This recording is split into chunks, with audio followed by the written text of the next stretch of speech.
up your volume. Because you're about to listen to The Sick Podcast. The Eye Test with Pierre, McGuire, and Jimmy Murphy. The Stanley Cup winning Colorado Avalanche. And after 22 years, Raymond Mark! The sickest NHL podcast. It's gonna be sick. And welcome to another edition of the Eye Test on the Sick Podcast Network. I'm Jimmy Murphy. That's Pierre McGuire. We've got another great episode in line for you.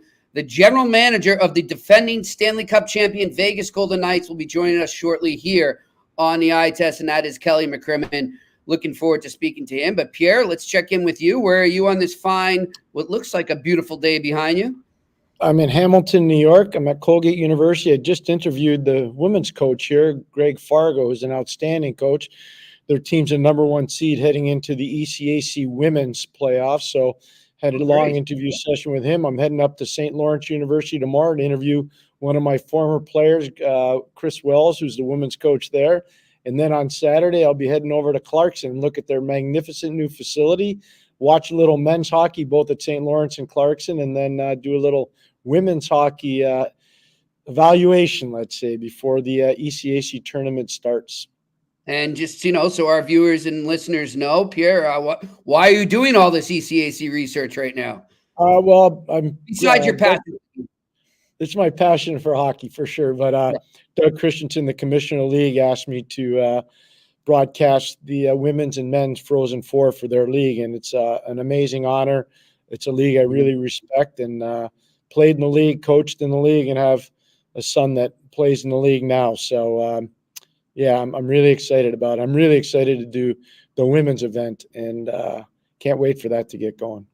Good stuff, Pierre. But before we get to Kelly McCrimmon and talk a ton of Vegas Golden Knights, just your thoughts on what we saw around the NHL last night, Pierre. And, I think we could start to really see again some teams that just they need to find that spark within. They just can't seem to do it. And that's the New Jersey Devils and the Pittsburgh Penguins right now, Pierre. Well, no, it's fair, and you're not being negative and picking on them. I mean, New Jersey, we talked about it yesterday. There were three games that really mattered yesterday. Minnesota, Winnipeg, Minnesota lost. They had to build off of what they had been doing, since the All-Star break, which was playing really well. Then you had New Jersey, obviously, playing in Washington. They had to win that game or at least get a point out of that game. They weren't able to. And then, obviously, the Islanders go to Pittsburgh. Now, Pittsburgh was able to get a point. They're still on the plus side on the goal differential. They're the only team outside of the playoffs in the Eastern Conference that's got a positive goal differential. So that is positive for them, and they have games in hand. But those games in hand are starting to dwindle, and they're starting to get to that 10-point Mendoza line that I like to use. And once they get to 10 points out with no games in hand, their season is done. I want to go back to Jersey, Pierre, and just, if you're Tom Fitzgerald right now and you just see the way every time his team starts to gain a little momentum, they take a step or two steps back. Can you justify going all in at the deadline and making a big, bold move? We've reportedly heard them linked to Jacob Markstrom. There was a deal supposedly that fell through at the last minute, but is it worth giving up what he's going to have to give up in such a trade for a team that really hasn't proven to him that they can sustain the momentum they need heading into the playoff, or to get to the playoffs should be the term? Do you pull the trigger on something like that? To think realistically for Tommy and the New Jersey Devils, I don't think they can win the Stanley Cup this year, and I don't believe you think they can either. So realistically, should you put all your chips in the middle of the table? Probably not, Jimmy. Do they need goaltending going forward? They only know that internally because they've got some young – Nico Daws is a good young goalie. Yeah. Kira Schmidt is a good young goalie. Those are good young goalies. They are. Vitek Vanacek, they're good young goalies. The problem is none of them have established themselves. So until they establish themselves, you don't really know. Like Kelly McCrimmon's coming on with us, okay? When they got Marc-Andre Fleury to be the face of their franchise in Vegas, he'd already established himself. They knew exactly what they were getting. In the first year as an expansion team, they went to the Stanley Cup final, and Fleury played a major role in that. So they knew what they were getting. I don't think Tommy knows what he's going to get from his goalies. And it's not because they're not good. It's because they haven't proven themselves yet. Right. And it's like, okay, so do I wait and let them prove themselves a little more and then address that in the offseason? It's a dilemma that a lot of GMs are facing. Not two just the big goalie. disappointments there. They got two big disappointments. We talked about it yesterday. Timo Meier's a major disappointment. Yeah. And Tommy paid for him. I mean, they paid a price to get him, and they paid a big contract to get him. And then Andre Palat, who I'm a huge fan of and was a really important part of the Tampa Bay Lightning, he's been underwhelming this year.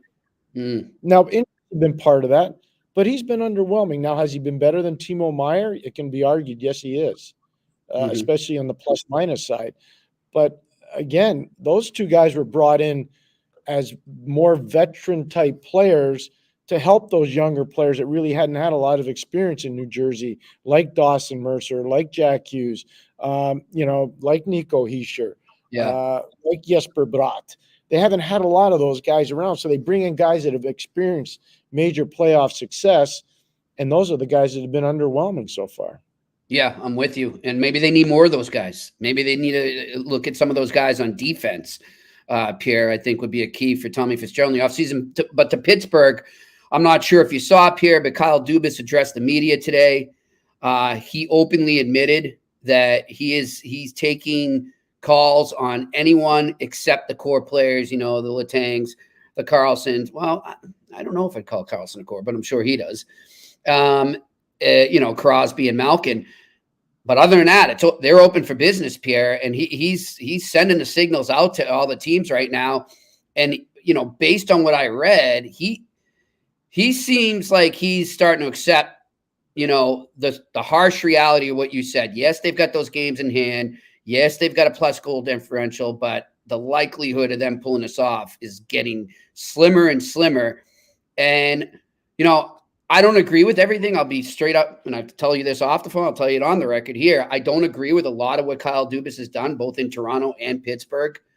However, if he's sincere in what he said today, I at least think that's a good step in the right direction for the future of the Penguins, because he is actually accepting the reality of the situation.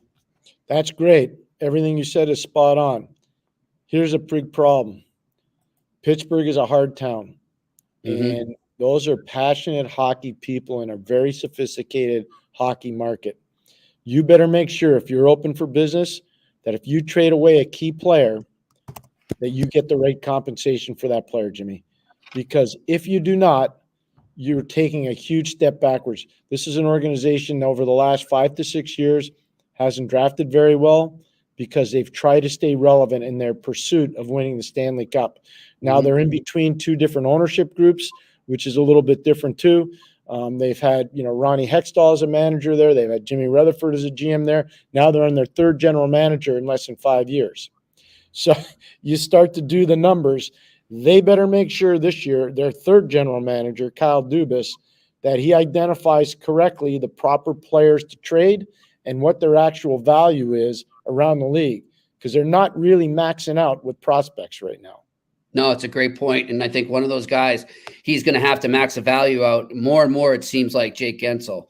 Not that, I would love to see him stay in Pittsburgh. I think him and Crosby have been great together. I think he's a good fit there. But at the same time, I think he's pricing himself out of there, and they're going to have to, move on from him soon. He better hope he gets the right type of deal. And I got to ask you, Pierre, when you have a situation like that, okay, in Pittsburgh, or anyone who's got an impending free agent like that, who is a super good player, right? But is it harder to get, and this may be a rhetorical question to some, I hope it's not a bad question, but is it harder to get proper value for him knowing that there's a good chance that he's going to market? Well, it depends on who the purchaser is, and it depends on how urgent they need that player. And it depends on if there's a relationship between the agent representing Jake Gensel and the general manager who's acquiring Jake Gensel. Okay. And can they get a deal done before, he potentially goes to market on July 1st? So that there's a lot of moving parts. It's a very fair question. It's a good question. It's an honorable question, but you also have to have honor when you answer it. Yeah. And so there's a lot of different things that are in play here. To me, I wouldn't be doing that kind of a deal for that player unless I knew there was a relationship with the agent and we could get a deal done. Mm-hmm. The other part is maybe Kyle can sit with the agent and say, Sidney Crosby really wants Jake to stay. We're not asking him to take a huge haircut, but he's not going to get William Nylander's money. And Jimmy, I believe we were the first people to talk about this. Yeah. As soon as Nylander got his deal, we brought it up on the eye test. Yep. And that's going to be the comparable because the numbers are the same.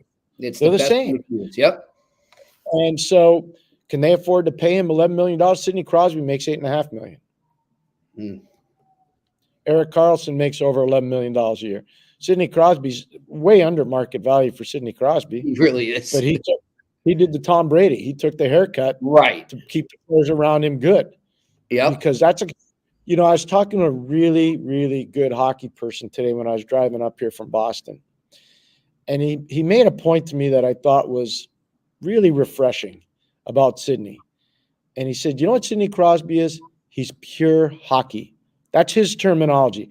I thought it was such a strong, good, clear statement about a player that cares about winning, cares about the city he plays in, cares about helping the players around him, wanting to be the very best he can be. He's a pure hockey player. He's like Gordie Howe. Mm-hmm. A guy that sacrifices for the well-being of the team and then wants to win. Like that's what it's just amazing that Sidney's going through this now. Realistically, are the Penguins going to win a cup in his lifetime as a player? I don't think so. No, it's interesting. And then the other thing you got to wonder, Pierre, too, these players seeing that the cap's going to go up and the potential that they could strike even richer on the free agent market. How much does that prevent teams from being able to extend them, whether it's an acquiring team or the present team? Well, I think that's a great question. And the way you phrased it was awesome. But here's the way I would look at that. Depends on the player, the agent, the situation that they're in. Let's say you're a player that's got a chance to go to market. And let's say the team that you're on right now is going through a rebuild. Chances are you're going to pick a team wanting to win and pay you the money. Mm-hmm. You're not going to want to stay in the rebuild unless you really like that city and like the owner and like the management people. Or you're a player that is in a tremendous situation and you got a chance to win 4 of the next or 6 of the next 8 years. You may want to give them a discount to stay because you like it so much and you got a realistic chance to win. Right. So, there's a lot of different things. The one thing I do know, the most creative, the most fearless, the most focused managers, they usually don't have a problem dealing with that. And that's why I'm so excited we have Kelly on today because Kelly's not afraid of doing that stuff. And here we are. He's joining us right now, the general manager of the Vegas Golden Knights, the defending Stanley Cup champions, Kelly McCrimmon, joining us here on the Eye Test on the Sick Podcast Network. Kelly, we got you? Yeah, we do. Can you see me? I can't see you, which stinks because, we want to see your handsome face, but your voice will do. Well, your voice will do.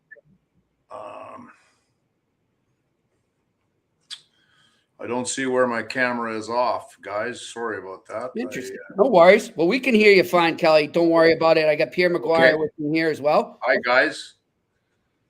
Hey, how Kelly. We doing? Kelly, let's get right into it. We're just talking, Pierre and I don't know if you heard us when you coming on, but just talking about the balancing act that is being an NHL general manager in the salary cap era. And now also with the cap going up, how much that can affect things. What's the approach you took early on, and maybe who were some mentors or people that helped you find that happy balance that you use now?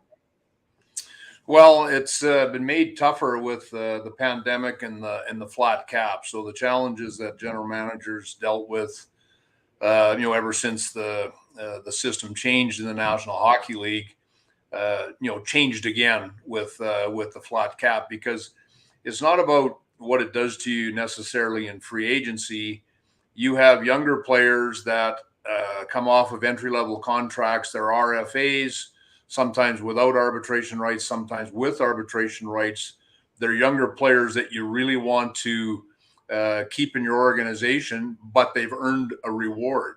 So I know 2 summers ago, I'm going off the top of my head, we had Nick Hague, Nick Waugh, Zach Whitecloud, Keegan Colasar, There were others, Paul Cotter, Logan Thompson, that were all coming off of entry-level deals. And those were really important players to our team. They all deserved more money, and they all got raises. They were an integral part of our championship team, the players that were, slotted in on our salary cap and our hockey team in those positions. But it meant making some hard decisions on existing players. And that's where I think that it's the hardest for a manager, because we're like the fans. We'd like to keep all those players, but just the realities of the salary cap, that you could not do that. So that led to lots of hard decisions in our organization, and yet how we handled those decisions, I think, helped us get to where we wanted to go. I would agree, Pierre. Kelly, why are you guys so good in Vegas at identifying character? I'll give you a case in point. The other day, Mason Morelli scores his first goal, 27-year-old guy. Michael Amadio, you bring him in. Ivan Barbashev, you bring him in. Keegan Colasar, you bring him in. You keep Will Carrier. I can go on and on. Chandler Stevenson coming over. You know him from the Western Hockey League. Why are you guys so good in Vegas at identifying really good depth and character players? Well, it was one of the real mandates or criteria we used in expansion. So when you go back now, everyone. This is our 7th hockey season. Organizationally, it's our 8th season, because that first year was where we scouted and prepared for the expansion draft. It was a real criteria for us, right from day one, and you could see with that first year team. That the character was a big part of why that team overachieved the way that it did. And it's really been, sort of a part of the template ever since. We've got a lot of North American players on our team. We've got a lot of Canadian players on our team. I think that our scouting staff, our management, one of the things that I felt is we had great history on the people that we brought into the organization. And I think that we bet on the right people, which is really, really important. So, Kelly, one other thing, this is just a minor thing. How important is the eye test when you look at players? Well, it to me, when I go back to that year one, I maintain to this day that one of the best things this organization did was the people that we hired. So that's our amateur scouting staff under Bob Lowe's. That's our pro scouting staff under Von Karpen. Those guys are, for me, the best in the business at what they do, and not just those two gentlemen individually, but their staffs. So we're going to take advantage of their skills and rely on their experience, their success in identifying players along the way. But we do look at every transaction we make analytically. We've got really good people in place there. So, where we, the people are in the field, they're doing the work. Our guys work extremely hard. They're doing the reports. That's where it begins. Then we look at where guys are analytically and see if we can marry the two. That's really how we make our player acquisition decisions. That's how we make our decisions on contract extensions, that type of thing. Jimmy, you know what's cool about his answer just now? Both those guys are talking about Lowe's and Karpen. They're both Western Canadians. I wonder how Kelly would have a soft spot in his heart for them. Well, you can go one step further, Pierre, which if you took the DNA of our entire staff, a lot of paths go through Brandon, which is. Don't worry, I'm aware, Kelly. I'm just being there. Bobby Lowe's coached for me for 9 years, and Von Karpen was not only a former Brandon Wheatking, but also a University of Brandon Bobcat under Andy Murray on some real good university teams. Yeah.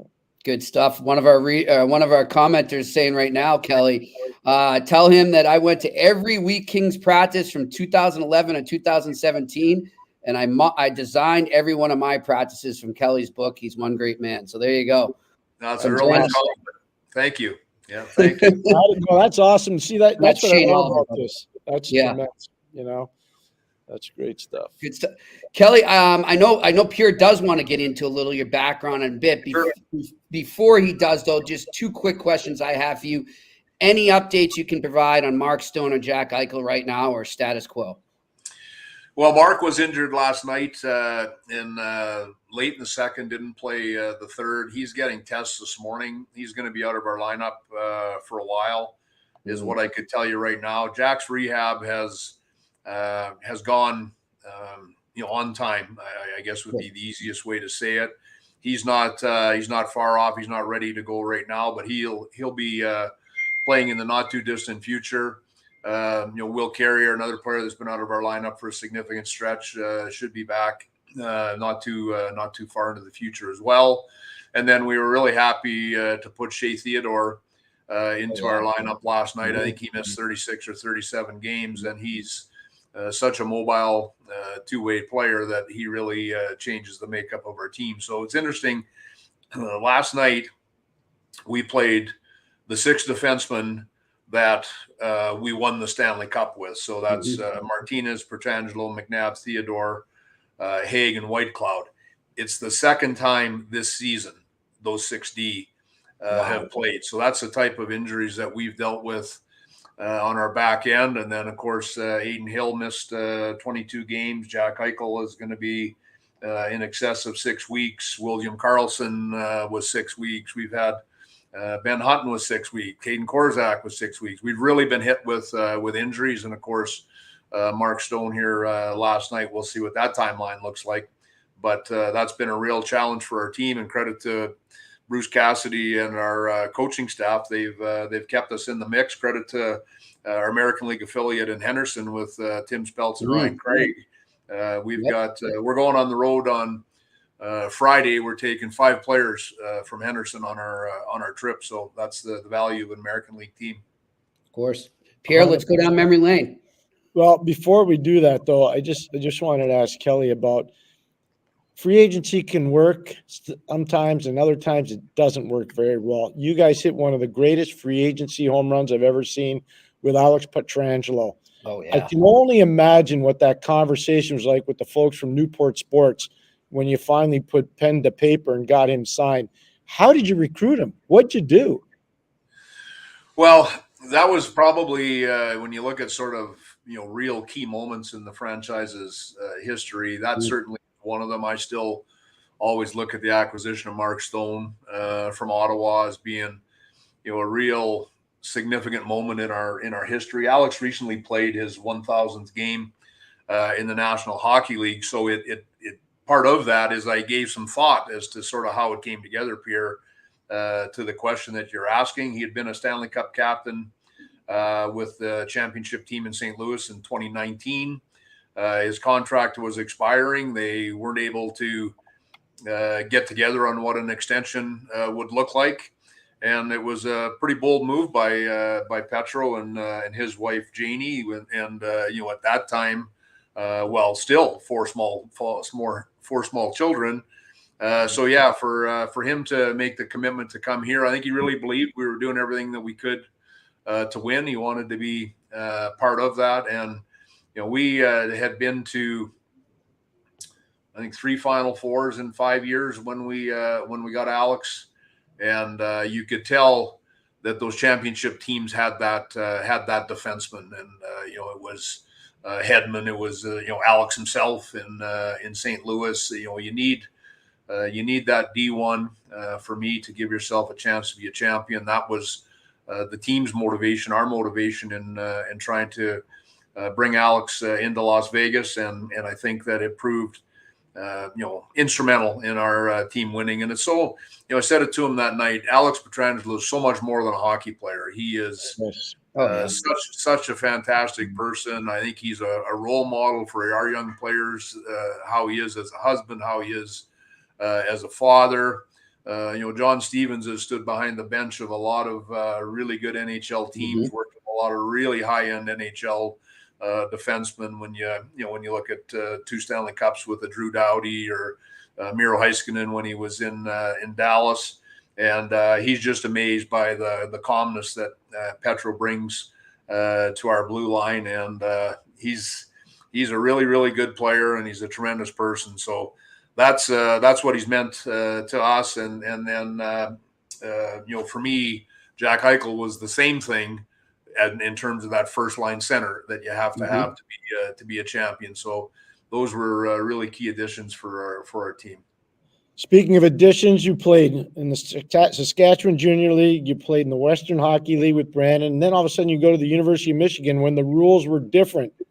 What would you say now if they allowed major junior hockey players to eventually play U.S. college hockey like you did? Well, I think it would be potentially really good for everybody involved here if handled the right way. There's been rumblings in the past, and yet I don't think there was ever full alignment. These are institutions where there's a lot of red tape to work through to get to where you need to be in terms of it working for everyone. Ideally, everyone would have their opportunity at the same player, just at a different time. And I think it could be really positive for players. I think it could be positive for major junior hockey, and I think it could really be positive for NCAA hockey as well. So it'll be interesting to see how it works out. I always felt extremely fortunate. You mentioned that the rules changed the last year. There was 2 major junior players that went to Division I college that year, myself at University of Michigan and Newell Brown, who came from, I believe, the Cornwall Royals, and went to Michigan State. And of course, Newell's still involved in the game today. It was interesting. 2 weeks ago, I went to a game at Yost Ice Arena between Michigan State and Michigan, and it was the first time I'd been back in Yost Arena since I played. So it was really kind of cool because it's the same bones, the building. It's Yost Ice Arena, and yet obviously completely redone in every way. But it was kind of a neat moment to go back in there. So more specific to your question, both avenues for me. I felt extremely fortunate that I got to do both, and found them both very worthwhile. Obviously, I worked in major junior hockey for 27 years. So I believe in the development path that comes with the WHL, the Ontario League, and of course the Quebec Major Junior Hockey League. Jimmy, I got to ask Kelly this one because it's right in his backyard. There's a kid from Manitoba, actually from Winnipeg, who went to the University of North Dakota. He ended up being a first-round pick of the Chicago Blackhawks. He ended up being a captain there. How heartbroken, and I know you'll tell the truth, were the guys in the Western Hockey League when Jonathan Toews decided to go to college rather than go in the Western Hockey League? Well, Jonathan's such a good player, great family. We actually had Jonathan's younger brother, David, with the Wheat Kings for a couple of years, so I know the people. And I believe, Pierre, you've been around the game your whole life. For me, there's a handful of players that are going to be superstars regardless of the path they choose. I think for the Toews family, Grand Forks was 2 hours up the road, real successful program there. He'd been to Shattuck previously, so you've got some influences there that I think would have made North Dakota attractive for him.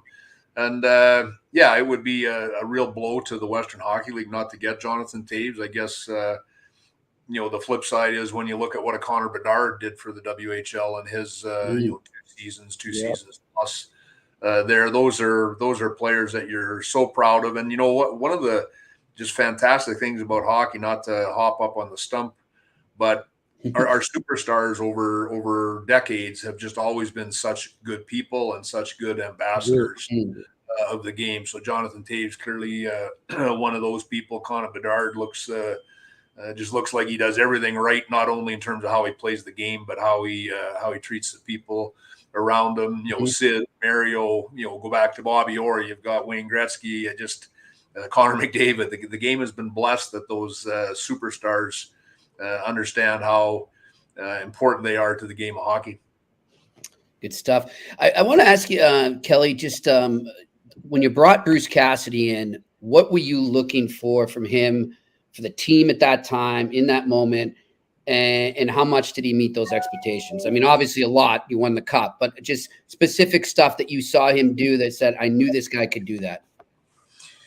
Yeah, the second part of the question is easy to answer. We we got to where we wanted to go. So that was a tremendous accomplishment that had his fingerprints all over it. I didn't know Bruce previously, but I had kind of really been impressed with his work from afar. Mm-hmm. Had failed as a young head coach in the National Hockey League.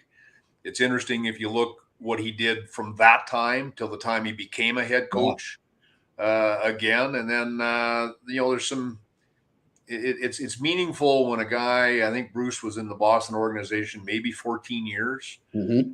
And, that tells you something, I think, about the person. And, in terms of what I was looking for, we needed to be held more accountable, I felt. And Bruce really did that. There's a feeling out process where, we had a veteran team, and it was interesting. Of all of the off seasons, the summer where we hired Bruce was likely one of the least active that we had. We made what people at the time thought was a minor trade for Aiden Hill, and we brought in Phil Kessel as a free agent, and that was the only changes that we made to our team.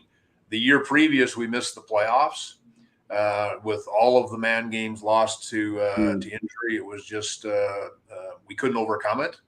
But in terms of the makeup of our team, we liked our team. We felt pretty strongly about what we had in terms of the roster. So Bruce was the right coach at the right time. I think he did a really good job with keeping our guys accountable, and we changed how we played defensively, which I think, once we made that adjustment, I think it lined up well with our personnel. The one thing, I've been asked this question quite a few times, but the one thing I always include in my answer was we also brought in John Stevens and Sean Burke. And those guys, if they aren't best in class, they're certainly among the best in class. So that really revamped our coaching staff, not just with Bruce coming in, but also John and Sean, and then Ryan Craig and Misha Donskov, who'd been with the organization since day one, rounded out our coaching staff. So they pushed all the right buttons, and the big thing last year, and we never failed to recognize it, is we stayed healthy at playoff time, and that really allowed our depth to carry us. We felt that our four lines and our 6D could be trusted, any situation in a game, and that really, I thought, carried us. Yeah, and you tell Bruce too. For me, I say hello. I got to cover him through his time here in Boston, where I am covering the Bruins, and you mentioned it. He holds people accountable, but he's fair, and he was even that way with us, with the media, Kelly, and he was a pleasure to deal with. Great hockey guy, loved when the mics would go off, would just sit there and would just talk hockey and life. And, he's definitely missed here. So you got a good one there. Congratulations. Yeah, we sure did. And as you mentioned, not just the coaching, he's a real good person. He's fantastic with the media, insightful, thoughtful, really explains things. And I think, does all the things that you want, a leader in your organization to do. What's interesting, Kelly, you were talking about Johnny Stevens, a player I had the privilege of coaching in Hartford when your late brother Brad was playing for us. And, Johnny was a tremendous hockey IQ player. His IQ is off the charts, actually, with hockey, but I don't think anything in comparison to your brother Brad. And I don't know how familiar you are. I don't know if Brad ever told you this story, but I couldn't wait to tell it to you. I've never really had the chance to. We were skating around one day at the morning skate, and it was early in the season. And we had just drafted Chris Pronger. And I went to Brad and I said, Brad, I know you worked with Raymond Bork, and I know you worked with Mark Howe, and I know you worked with Al McInnes, and pretty sure you worked with Nicky Lidstrom too. You think you could help Chris Pronger become an NHL player and a better player? And I said, I know this is going to really drive you nuts. Could you be his roommate on the road? Because I know you get your own room. And he actually said to me, that's not a problem. I look forward to that. I'll make sure he's right on time. He was the beast. Your brother was the most amazing man when it came to that. He was the ultimate team guy. And I'm sure it came a lot of hours, Foreman, with your family. But I'll just tell you what, Well, you talked about all the great players within this league and all the great gentlemen in this league, Kelly. I've had the privilege of working with a lot of those guys who you named. I don't know if there's been anybody that's got a bigger heart or a bigger soul or a bigger commitment to mankind than your late brother. Brad was just an amazing guy. You have any good stories about growing up with him on the farm? Well, I got all kinds of stories. I actually ran into Lindsey Carson, an old Flyer name, and Scott Mellenby last night after our game. And Lindsey was Brad's roommate, and you're mentioning Chris Pronger on the road. You mentioned Chris Pronger being Brad's roommate on the road. He would have got used to a cold, dark room. That's what the rules with his roommate. But no, I think I really appreciate your comments, Pierre, and some of those people that you mentioned have shared with me since how helpful he was to them, and he had so many admirable traits, and in that era when growing up on the farm, I mean the world was so different. It was pretty small for Brad and I. We farmed, we played hockey, we fought every day, just steady, and we were always outside. I think our mom could only take so much of us inside, and that's just how we grew up. We just never, when you just don't know any different, right? That's just sort of the way that you evolve and you grow, and obviously today it's so much different because the world's so much more connected. But we loved farming, both of us, and always envisioned that we would farm, and then of course. Brad had a long career, then a coaching career, and I ended up with an opportunity to work in Brandon, and that's the way that it played out. So we were both pretty lucky we got to do what we loved.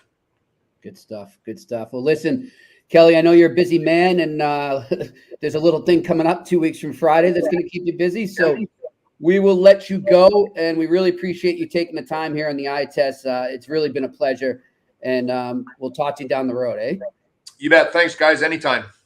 All right. That's Kelly McCrimmon joining us here on the eye test on the Sick Podcast Network. And good guy, good man. You can just tell. Yeah, no, and I didn't know his brother, Pierre, but I know how much he meant to you. And those are kind words you said there. Well, I miss him every day. I'll never forget when I heard about the plane crash in Yaroslavl. Pavel Dimitra was on that plane too. There were a lot of guys that I knew on that plane. But the last time I saw Brad was after Detroit played San Jose in the playoffs. And we were talking in the hallway. And I said, so what do you got going on? And he said, I'm going to go overseas. I'm taking a job overseas. I said, really? He said, yep. It's really a great opportunity for me and for my family. I said, okay. And I was sitting in my office in Montreal when I was working at TSN, and I was getting ready to go on the road. I think I was going to Vancouver or Edmonton. I forget. I was going out west.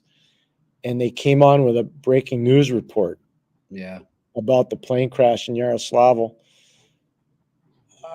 To this day, I still can't believe that happened. Yeah. And I wasn't kidding around when I told that story. I remember skating with Brad so much and talking to him, and even when our team wasn't playing well, he was so positive. He was an amazing conduit from the management to the coaching staff to the players. Every team needs that. He was a true leader and champion. He wasn't just a really good player. He was as strong a man as you'd ever meet. He was just a powerful, strong man. But it's the way he conducted his business. He was the first guy at the rink. He was the last guy out. He was always making sure he was looking after his injuries so that, he wasn't beaten down. He was as pro. He really was. And what I guess really stood out to me was he cared about even the underdog that got called up from the minors was getting one shot to play. Mm-hmm. He always was there for that person. He truly a great person. That story was amazing. I said to him, I said, could you look after Chris Pronger? He goes, well, and he was saying it kind of tongue in cheek. I did take care of Raymond Bourque. I looked after Mark Howe. I know I broke in Al McInnes, and I won a Stanley Cup with him. And, this guy Lidstrom, I broke him in too. So I think I can break in Pronger. It was just so funny the way he said it on the ice. And I think people are probably looking at us both laughing our tails off, skating around the ice going, what's wrong with those two idiots? It was great. I just so much time and fond memories of Brad. His nickname was the Beast. As strong a man as I've ever met, and probably the hairiest guy I've ever seen too. He was great. I just miss him every day, and I'm sure Kelly does as well.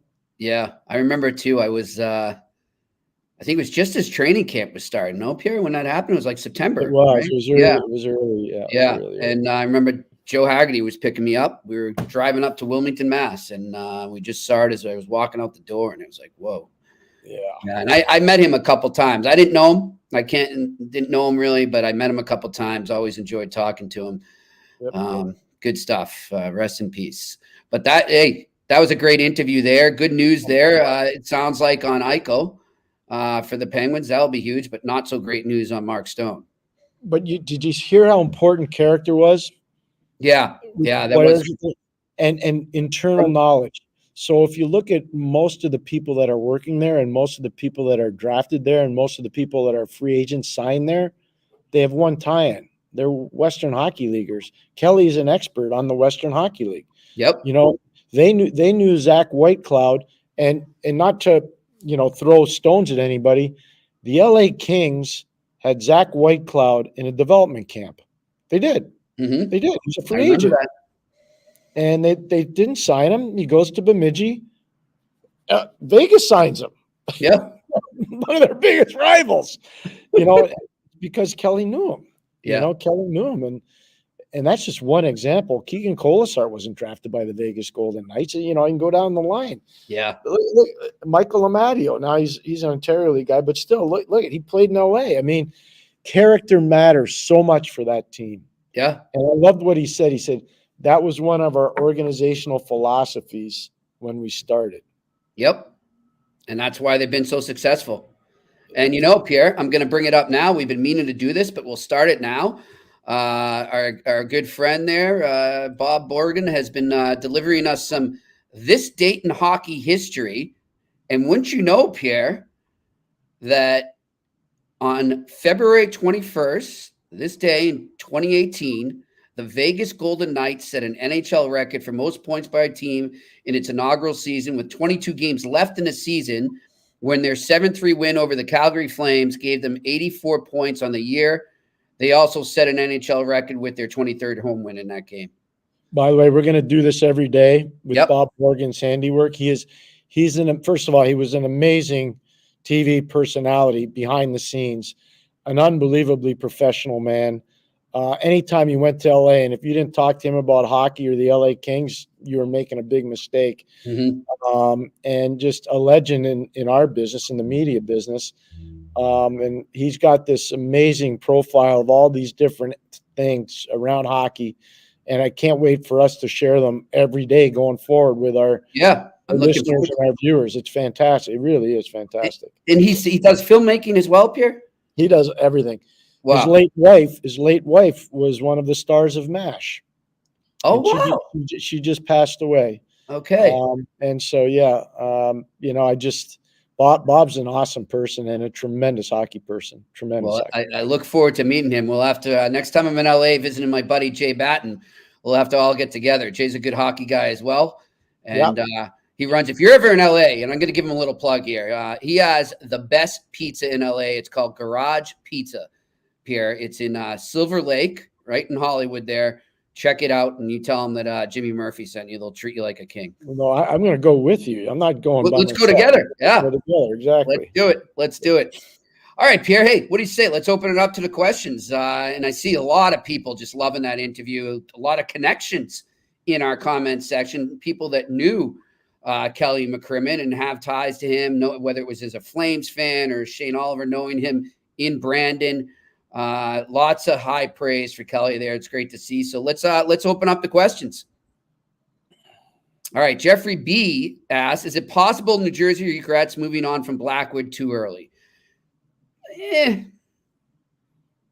I don't think he was that much better than Vanacek, to be honest. And I think, like Pierre said, I think Pierre made a great point. They've got great young goalies there, and Schmid, right now, I don't know. I don't think it was. Yeah, I don't think it was a mistake. In Dawes, I think they kind of just said that these guys show more potential right now. I don't think Blackwood. Let me put it this way, Pierre, and I think you'd agree with me. I don't think Blackwood had truly established himself as a starter or even really a 1B yet. I think he had good moments. No, you're spot. No, you're spot on. I agree. Not enough to keep him. Yeah. So I think that's where they were. All right. Next question. Alex, Jimmy, you're around Boston. Love this question.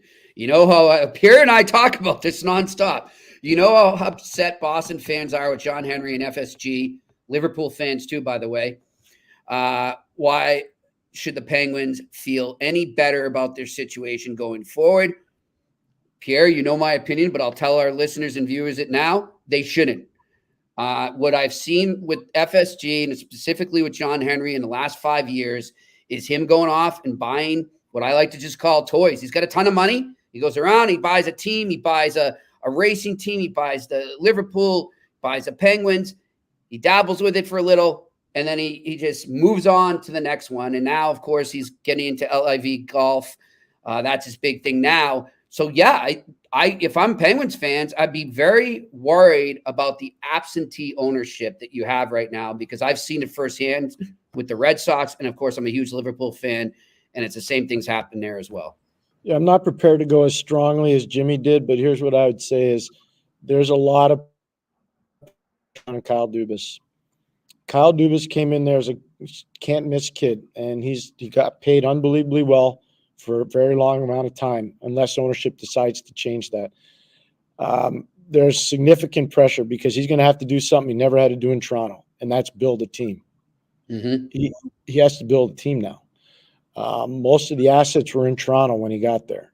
Yep. Now he has to build a team, and it's a team that doesn't have a lot of assets. So I'm not sure this is about ownership right now. I think this is more about that's a good point. Management and having the horsepower in the managerial suite to get the rebuild done properly, because it's not going to be easy. It's not going to be easy. Well, Pierre, I mean, look, and I know it wasn't a rebuild. It was an expansion. It was a build from the start.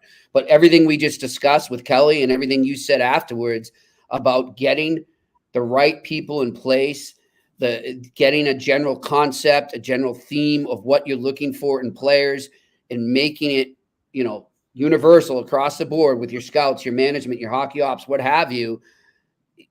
That's where he's got to start. And he's got to get that foundation, that infrastructure in place before he can begin this retool, rebuild, whatever you want to call it. And that's something that I don't know. I'm not behind the scenes. Maybe I'm incorrect. I'm just saying what I see from afar. It doesn't look like he has that infrastructure completely set up yet. So it's going to be interesting to see how he handles that in the offseason. No, you're not wrong. You're allowed to have that opinion. I like the fact that you have strong opinions. I would just say again, I think ownership was told we're not that far away from winning the cup with this older group, and when we do, that'll be it. We'll have to disband. But if you were really being honest about it, and I don't know who would have told them that, but if you're really being honest about it, that team's really far away from winning the cup. And they have been here. They didn't make the playoffs last year. I don't know how anybody thought it was going to be better this year with Detroit being better. Buffalo should have been better. Ottawa should have been better. Nobody counted on Philadelphia to be where they are. Nobody did. Nobody did. That threw a monkey wrench, eh? Come on.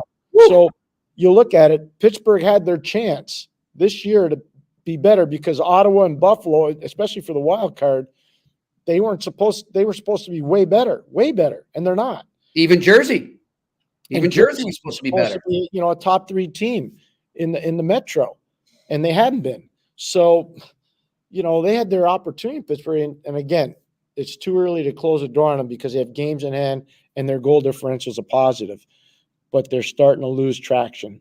And if this continues, they're going to be in big problem before the end of next week. They will be. Let me ask you something, Pierre, whether it's you or whether it's someone who's been in a position that maybe Dubas finds himself in right now. And you don't have to name names. We'll just do a hypothetical of how you would handle it. So you're there and you just painted the picture right now. You painted the harsh reality that is the Pittsburgh Penguins right now. So you're the GM. You're meeting with ownership at the end of this year. Let's just say, for argument's sake, they don't make the playoffs, just hypothetically speaking. And you're meeting with him, and he says, all right, tell me the state of our team.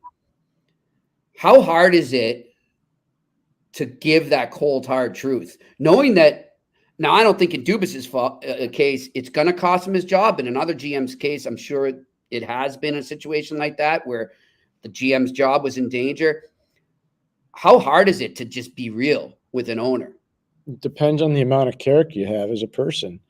If you're really worried about, I know what you would do, but I'm just saying in general. No, but it depends on the character that you have and the experience that you have in the business and the relationship you have with the owner. The best guys I know would not have a problem just saying we're not good enough. The stories I heard in Ottawa that were so great were about the late Brian Murray. I heard some awesome stories when I went to work there, and one of them was he was completely realistic with the owner. Blunt, eh? And when the owner would get really mad at him, he'd say, no, this is where it is. And this is what's going to happen. Mm-hmm. So we got to be prepared for that. So I've always admired the late Brian Murray for that. He always was a stand-up guy that way. And I don't know if there are enough guys in the business that are like that. Now, Kelly McCrimmon's one of them. I'll tell you that right now. George McPhee is another one of them. Ray Shero was another one of them when he was running an NHL team. Mm-hmm. So I think there are guys out there that are like that. I really do. I think Dean Lombardi was like that when he was in LA. I really do. We should get him on the show. I'm talking about a 2-time Stanley Cup winner. I think Dean was like that in San Jose. Yep. So, I think there's some guys that have been like that forever. The late Pat Quinn had no problem doing it. Tell you that right now. So everybody's different. Everybody's different. It's key to do, though, especially in the salary cap world. Yeah. All right, next question. Jeffrey B. again. Trading Crosby, as unpopular as it'd be locally, would give them the largest haul to do a proper rebuild. As you've stated, they've traded away their future assets prospects for previous playoff runs. Pierre, I can't see it. He makes a great point. He's absolutely right. It would get you the biggest haul. It would get you on track. It would set it in motion. But and the other thing is you gotta get the okay from Crosby, and I don't see him doing that because I just see Sid as a guy that wants to finish it off, even if he knows he's going on a rebuild, because he's so loyal to that city and that team and those fans. And he saw what Mario Lemieux was like. Yep. And then you can't have a better role model than Mario if you're a franchise player in the city of Pittsburgh. So, he lived at – people don't even talk about this anymore. When Sidney came in the league, he lived at Mario's house. Yes, I remember that. So Mario's an amazing guy. Sidney's an amazing person. He's as I heard today, pure hockey. I thought that was the best way to describe Sidney Crosby, pure hockey. And a champion human being. He's a champion human being. I don't think he wants to get moved. No. I think he wants to stay there. I think he sees himself as helping the franchise the way Mario helped the franchise. I think that's how he sees himself. Yep. And look, you don't have to comment on it, Pierre. I'm just giving my opinion. Yeah. And I'm not speculating. I'm not saying this is anywhere close to happening, but I'm just saying if it got to a point where maybe, okay, I need to move a superstar to get this thing jump started, I'd be looking at 71. That's all I'd say. I'd be looking at Malkin. I don't know where he is. No, the value on him is not going to be very high right now. I think you'd have to look at the back end and maybe Tristan Jarry, honestly. And that's a good one. Yeah. Well, and I, Jimmy, I've told you this for a lot of years since I've known you. I don't like to speculate on players getting traded. No, you're just giving us value. I just don't think it's fair. So, but I would say there are other players that I would move before I'd move 87. That's what I'd say. And 71. Okay. All right. Next question. Randy Workman, do you guys think the Oilers should go after a goalie? Would Allen be a good fit? I will say this.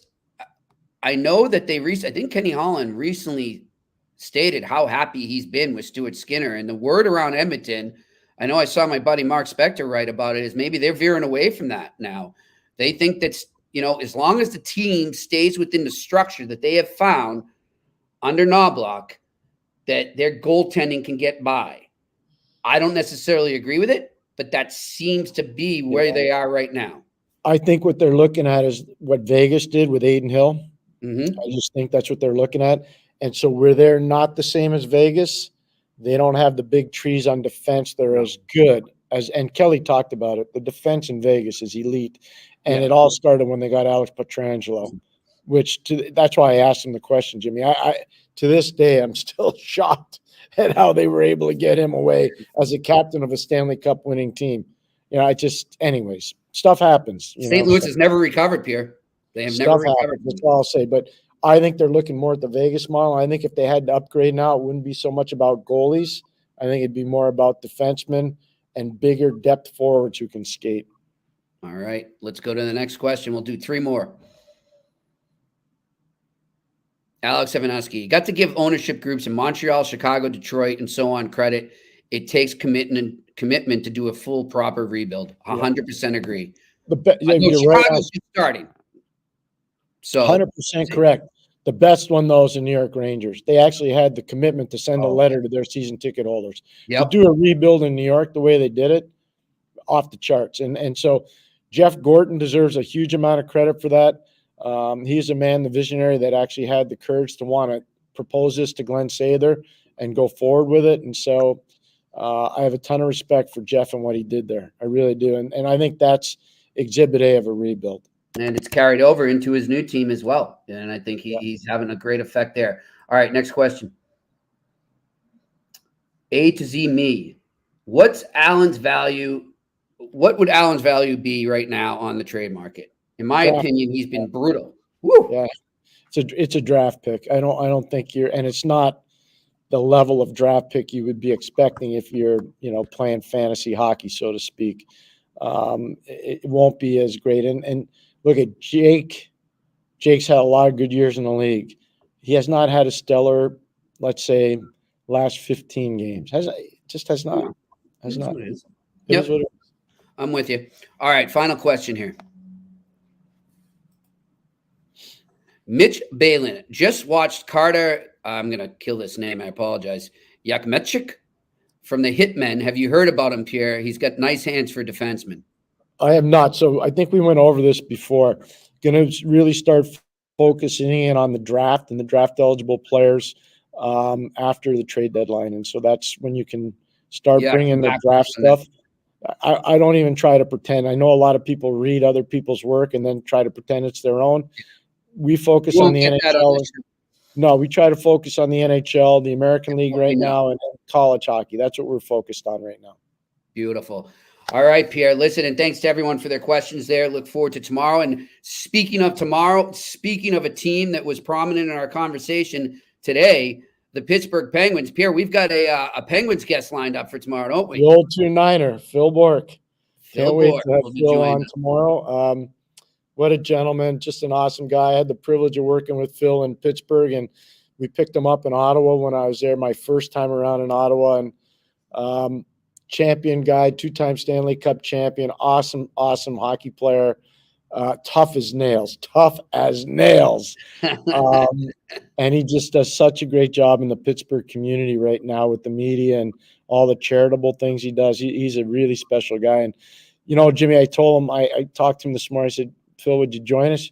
He goes, I got to check my schedule. We have a game tomorrow. But if I don't have anything going, I definitely will. And so right away, like 3 minutes later, I got a text back saying, I'd love to come on. So that's awesome. Yeah, really, really excited about that. What do we have on Friday, Jimmy? Oh, Friday we have now, maybe not that fans know as much, but people in the hockey world know, GMs, management, scouts, hockey ops people, even media know him. And he is a legend. And that's Billy O'Flaherty. Used to coach Clarkson. He's been an NHL scout for a long, long time. And Pierre, we both agreed off the air, is a true character. He brightens the room anytime he walks in it. And he knows the game inside out, and he knows everybody. He's like a mayor when he's in the press box. So excited to trade stories and talk hockey with Billy O'Flaherty, who will be joining us Friday for the on-campus Friday segment of the eye test. So I just when Jimmy and I were thinking about putting this show together, the one thing I told him, I said, we have to explore the folklore of the game. I think it's really important. I think it's been overlooked, and I don't think enough stories are shared, and we got to find guests that can do that. Mm-hmm. And I can tell you right now, He defines all of that. Coach O'Flaherty, he's all of that. Yep. He's a phenomenal storyteller. They're all true. He can't tell them exactly the way I think he would if he was sitting in an establishment, if you know what I mean. Yeah. But he is just he's a hockey lifer. And some of the play, like Dave Taylor played for Billy O'Flaherty. You know, I can go down. Dave Fretz. There's so many great players. Colin Patterson. You look at all the great players that have played at Clarkson, and especially for Billy. Just amazing. He's just an awesome character of the game. He really is. He is. I'm really looking forward to that. And as I told you, Pierre, he was one of the first people I met covering the Bruins way back in 2001-02 season. And then he introduced me to Kevin Stevens, another guy you know well, obviously. So the hockey world is small, and it's better when it has people like Billy O'Flaherty. And we're looking forward to having him on the show. But before we get to him, some great Penguins insight with Phil Bourque tomorrow. Thank you to our production crew. And oh, by the way, we will have it out there shortly. I don't even know if can we pop it up, our little promo for the Hurley show on March 14th. There you go. Look at that beauty. Top of the morning to you. We got the pot of gold there. Bruins versus Canadians live pregame March 14th at 4 p.m. at Hurley's Irish Pub, 1225 Crescent Street, downtown Montreal, right near the Bell Center. If you're going to the game, come on up. And if you're getting into the St. Patty's feeling and then spirit, join us there. We're working on getting some good live guests, but we're looking forward to just mingling with you people, maybe potentially meeting some of the people that join us here in the comment section. I can't wait to meet you in person if you are around the Montreal area then. And thanks to Rod Appleby and JC Corno for putting us together with Hurley's up there in Montreal. Pierre, it's going to be a good time. Looking forward to it. Oh, it is. I can't wait. It's been a lot of nights in Hurley's. It's all good. Yeah. For people that don't know, there's been trades and signings and lots of things consummated in Hurley's. Trust me. Yes, there have been. Yes, there have been. Good stuff. Well, we'll consummate and have a great time there. I'm really looking forward to it. Rod, one of the owners, is a great guy. You'll get to meet him as well. Pierre, you know him, but some of our listeners can meet him as well. So looking forward to that. March 14th, 4 p.m. at Hurley's, 1225 Crescent Street. But we got plenty of shows until then. So let's start it off tomorrow with Phil Bourque here in the Eye Test on the Sick Podcast Network. We'll talk to you then. And that's a wrap. Hope you don't miss us too much until next time.